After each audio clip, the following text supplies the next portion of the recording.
Good morning, students. How you doing? You're welcome to class this week. All right, this week we are going to be talking about an important topic which says homeostasis. Homeostasis. And I still remain your biology tutor, Mrs. Jane Okulu. At the end of this class, you are expected to be able to define homeostasis, to give parts that are involved in homeostasis, describe the mammalian kidney, give the function of the kidney, state the diseases of the kidney, and how the kidney can be treated. And what is homeostasis? Homeostasis is the ability of a living organism to maintain a constant internal environment in response to environmental changes. No matter how the environment is, or no matter the change that is occurring in the environment, the ability of an organism to maintain a constant, a stable internal environment is what we call homeostasis.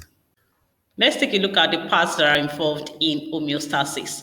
We have various parts of the body that are involved in homeostasis. The first one is the kidney, the liver.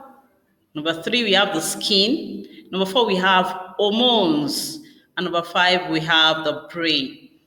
The kidney, the liver, the skin, the hormones, and the brain. They are the five parts of the human body that is involved in the regulation of the internal environment of a man. Let's take a look at the description of the kidney.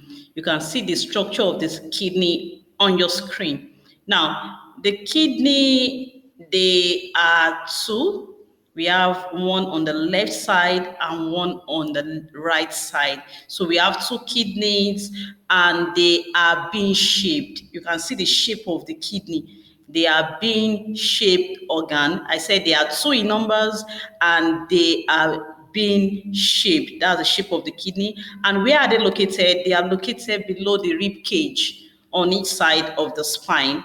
They are located below the rib cage on each side of the spine.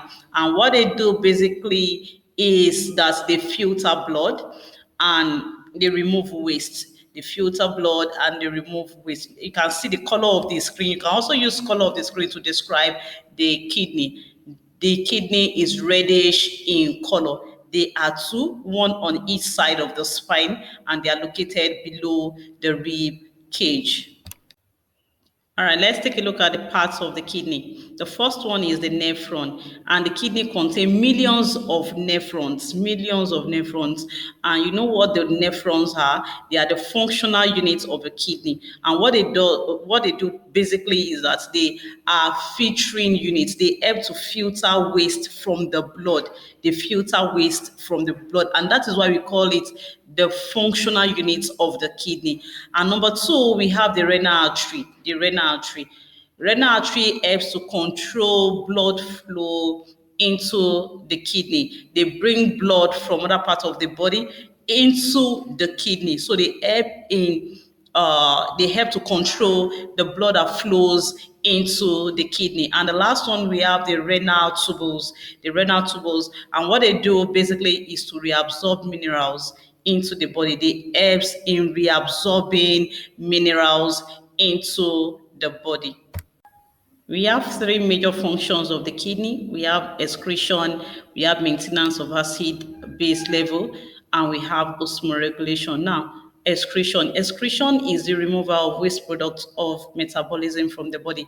And obviously, the kidney is one that function to remove all these waste products of metabolism via ultrafiltration process, the selective reabsorption, and the hormonal secretion. We have done that during the last term. So the kidney makes sure that all these substances, the substances that are toxic to the body, are constantly removed from the body. Number two is the maintenance of acid base level.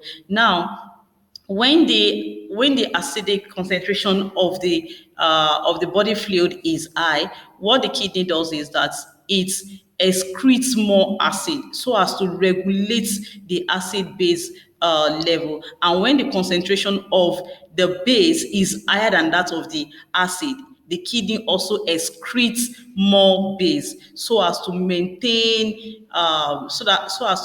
the equilibrium between the acid and the base level. And the third one is osmoregulation. Osmoregulation is the process by which the water and salt content of the body are regulated. And I told you that the body cannot store excess water and excess salt, and therefore the kidney makes sure that when there is excess water or excess salt, it removes it so as to regulate the amount that is needed by the body. So when the osmotic concentration of the blood is too high, it absorbs more water, and when the osmotic concentration is low, it extracts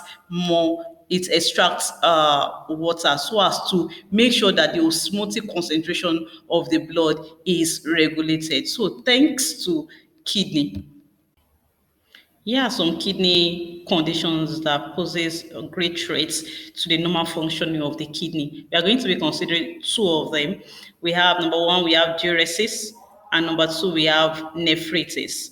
Now, what is diuresis? Diuresis is a condition in which the cells of the kidney are not able to reabsorb water again. The cells of the kidney tubules are unable to reabsorb, and as a result of that, more water is passed out through the urine. More water will be passed out through the urine. And it also occurs in patients that are suffering from diabetes insipidus, a condition in which the kidney cannot reabsorb water again. And as a result of it, they'll be excreting a lot of water. A lot of fluid will be coming out from their body via the urine. And the second kidney condition is the nephritis. Nephritis, you can take a look at the picture on your screen of nephritis.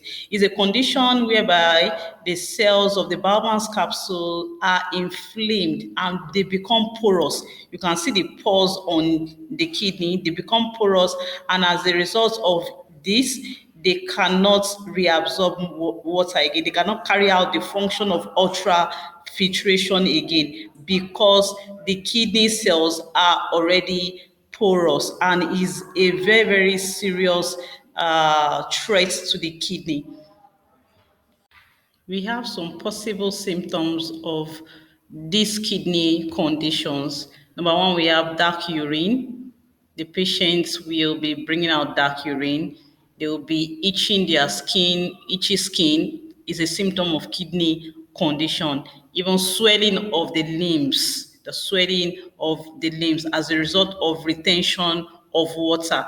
Then we have fatigue, tiredness every time, fatigue. Then we also have muscle cramps. All these ones are the possible symptoms of the kidney conditions. Kidney health. How can we take care of our kidney to ensure the kidney is always in a proper working condition? The first one is that we have to quit smoking because smoke causes big danger, poses a big threat on the kidney. So number one, quit smoking. Number two, drink lots of water. Take lots of water. Water will help to remove all the waste products of metabolism from the body. So make sure you are drinking enough water regularly and on a timely basis. Then also reduce your salt intake. I told you that the body cannot store excess salt. So why are you taking excess salt? What for? Reduce your salt intake. Reduce it because too much of salt can cause a great threat to the kidney. So tell somebody to reduce their salt intake so that the kidney will work properly. And the last one, you have to exercise regularly. Ensure that you take regular exercise like a day job. Always ensure you are working out regularly to ensure that your kidney is always in a proper working condition. And if you are doing all of this, for sure, your kidney will be functioning properly. Assignment, assignment, assignment. So you are going to tell me what homeostasis is. You mentioned 4 parts that are involved in homeostasis. Then you describe the mammalian kidney in your own words. Then you list 2 other diseases of the kidney and prefer solution to the disease. Other 2 diseases, not the one I've already mentioned in the course of my lecture. Now, you mentioned 2 other diseases of the kidney and you will prefer solution to those diseases. Thank you for listening. Till we meet in our next class. If you have any question, do well to send all your questions to my mail at jane.ukolo@greenlandhall.org. I'll be willing to answer all your questions. Till we meet in our next class, do have a blessed day. Bye.